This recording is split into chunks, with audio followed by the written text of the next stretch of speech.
Hey everybody, Adam Nitti with you once again, and today we're going to focus on working out the plucking hand. What we're going to do today is we're going to focus on alternation, and that's the even splitting of the workload between your first and second fingers.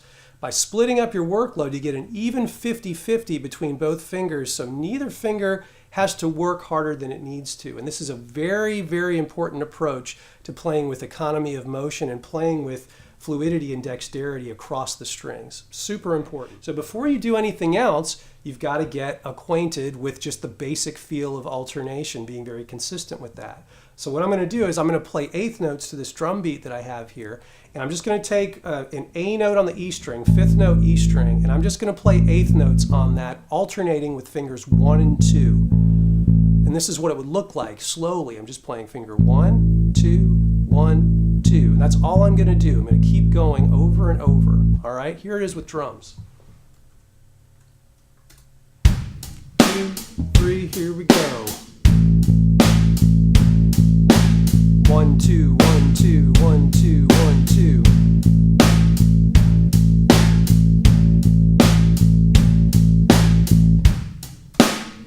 Okay, now, this is just an arbitrary tempo that I chose, but obviously, this is a tempo that can be varied based on your skill level. If you need to slow it down to get the alternation right, obviously you want to do that. It doesn't matter how slow it needs to go. One of the most important points I can make for you with this, you have to do something to monitor the quality of your alternation while you play. Because if you don't pay attention to it, your hands will, by default, play how they naturally play, and you won't even realize that you're not alternating consistently.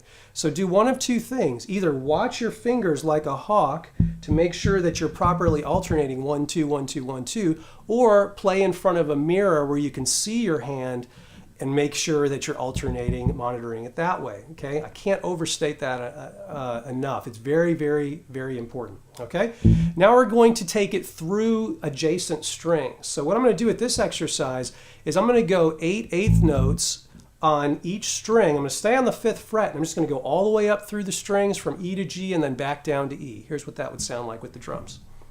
2 and 3 and 4 and. Switch, shift again, shift again, and now back down.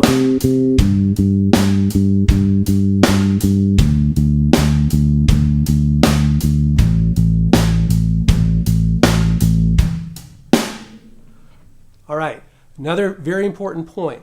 You don't want to use more motion than you need to. When you watch me alternate, if you look at my first and second finger, I'm not overextending like this. This is wasted motion. And I'm a big proponent of making things as easy as possible on yourself when you play. You don't want to fight the bass, you want it to feel very natural. So only use as much extension as you need. You only need a tiny bit of motion and keeping the fingers close to the string to be able to play. You still have full control over dynamics and phrasing and all of that, okay? Very important. Now let's do a string skipping example. So in this one, we're going to move from the E string, jump up to the D string, down to the A string, and up to the G, and then back down to the A, to the D, and finally to the E. And I'm going to do the same thing where I'm going 8 eighth notes on each string. Here we go. 2 and 3 and 4 and.